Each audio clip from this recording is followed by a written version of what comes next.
We are tied for the longest government shutdown in American history. Hooray! Don't you love setting records? It's great. Day 35 of the shutdown. SNAP benefits dried up, which has local food banks like Three Square scrambling to meet the moment. 2 judges demanded that the Trump administration use contingency funds to pay for SNAP while the shutdown rolls on. It's a so-called like a rainy day fund. Yeah. And someone, like one of the talking heads on, they're like, well, you know, but if we don't save it for a rainy day, it's like, people don't have food. Right. How rainy does it need to be? It's raining. The administration has responded and agreed to provide partial payments, about half of every household's expected benefit this month, before the roughly $4.6 billion runs out. Essentially what they're saying is $4.6 billion isn't even enough to fund a month. But at least it's something. The problem is they say it will take several weeks to send out those partial payments, which is not helpful at all. SNAP benefits have never been turned off during a government shutdown. The shooting and killing of an armed protester at a protest in downtown during 2020 has resulted in a judgment against 2 local officers. A federal jury found Metro Officer Ryan Fryman, he was liable for excessive force and battery on 25-year-old Jorge Gomez, who was walking around downtown, had a weapon on him, exercising his, the lawyer successfully was able to argue, his First and Second Amendment rights, awarding the family and his estate $6.5 million. Another Metro officer, John Squio, he was found liable for using a beanbag shotgun, like for no apparent reason other than the fact that he was expressing his First and Second Amendment rights. He will be required to pay $1.5 million in damages. The Metro officers claim that Gomez pointed a rifle at police, but the family denies that. And some of the eyewitnesses that were there deny it, but the officers don't deny it. So who's to say, whatever the case, the family and the estate are going to be getting $6.5 million total there. One of the escaped monkeys in Mississippi met its end over the weekend. A woman alerted by her teenage son that there was a monkey in back of the house, as one does. I feel like this could have been the feed story, too. Yeah, kind of. I know. I agree. She went into the yard and, in defense of neighborhood children, took it out. One shot fired, monkey stands there. Another shot fired, monkey stands there and then collapses. Okay, well, think you got it. Prior reports had stated that the monkeys were carrying illnesses, viruses, the Hep C, the COVID, all that stuff. But the university behind it, Tulane, said, no, that's not the case. We're transporting them from one place to another, but the monkeys were fine. There are 2 monkeys that remain unaccounted for. And I assure you, they're hiding. It's so crazy. It's such a weird story. It's been going on for days. I got to be honest, it's some of the best news I've heard in 2025. So odd. was disease-ridden, allegedly, monkeys going in. It's like, it's not so bad. Losing bets on certain UFC fight could be seeing their money refunded. Caesars and William Hill noticed some suspect betting patterns leading up to Isaac Dolgarian's first-round tap-out that commentators said was an F- performance. They essentially said, wow, that was that was awful. Why did we just witness that? A lot of action, in particular, put on a first round tap out. And that's when it happened. Casinos and others nationwide, here and local and otherwise, decided to pull and return the bets. And that guy was axed from the UFC soon after his performance. Wow. So it might not just be the NBA. And this guy was on a podcast a week prior, saying that he wants a cut if people bet on him. God. I mean, that's so crazy. It's like, wow, we put all these ads around the ring and around the court. And then the players are like, wow, that looks like a great product. I think I know how I can make some money here. And Vice President Dick Cheney passing away at the age of 84, serving for 8 years under President George W. Bush. Vegas Golden Knights, they host the Red Wings tonight at the Fortress, and UNLV Runnin' Rebels back in action. They're hosting UT Martin at Thomas and Mack. UT Martin, where? I don't know. Is that Tennessee? No idea. I don't think so. Is it Utah? Maybe. I don't know. Beat them. I don't care. Copy and paste from yesterday. Still too warm for me. It is currently 54 degrees. It's a high of 81. The goss, the dirt, the trash.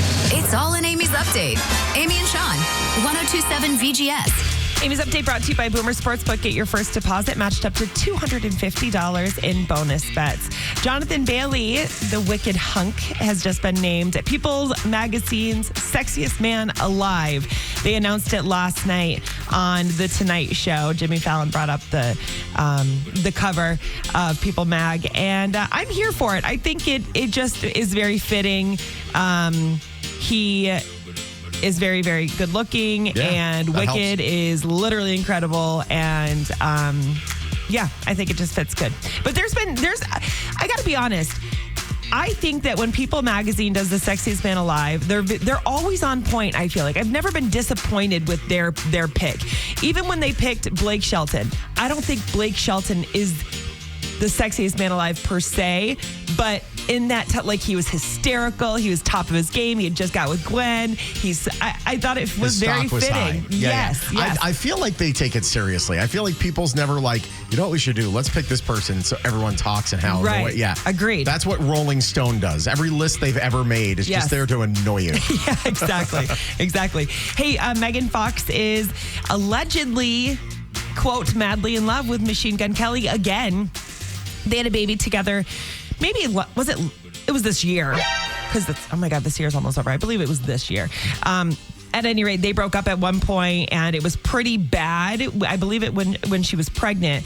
It was Thanksgiving last year when they went away to some ski lodge and got in a huge fight. He ended up catching the flight, the red eye back, and ever since they had the baby, they're back together. And I think that it's because they're not all in each other's faces and licking each other's faces on the red carpets and stuff like that. They're just normal. Yeah.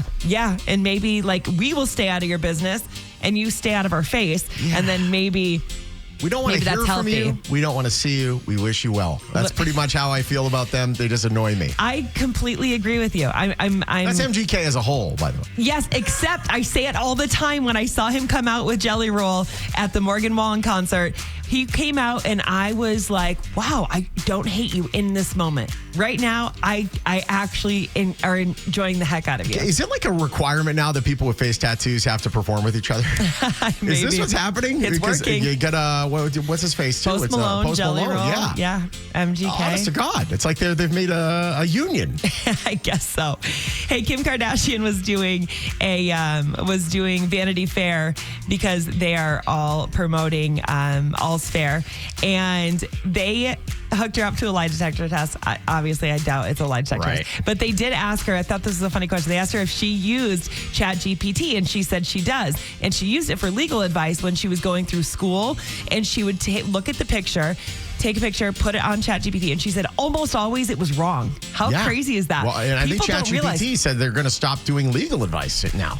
Oh, yeah. Probably a good idea. I mean, because you always have to, it sounds crazy, but you have to fact check this stuff because we are making it very dumb by all the questions I ask. How much hamburger do I need for a... Well, and it is almost trained to not give you no answer if it doesn't know. So it creates things out of thin air. It will take case law from cases that don't exist. Yeah, it's crazy. It's crazy. And I, at least when I ask Google, though, I can't stand her.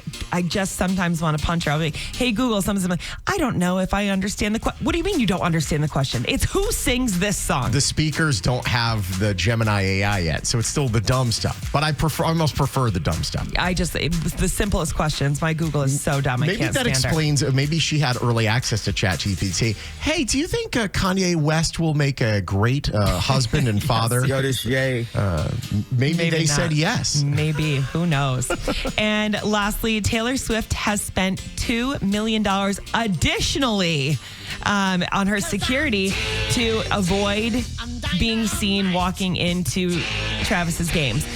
And listen, I kind of liked her walk. It was a thing. They'd watch the players walk in, and they would also watch Taylor Swift and whoever was joining her dad, her mom, his parents, whatever. So what, did she have a tunnel installed? Who knows? They were blocking her, right, with the walls and all the things. So she is just, she's done crazy thing when she walks in. She'll walk.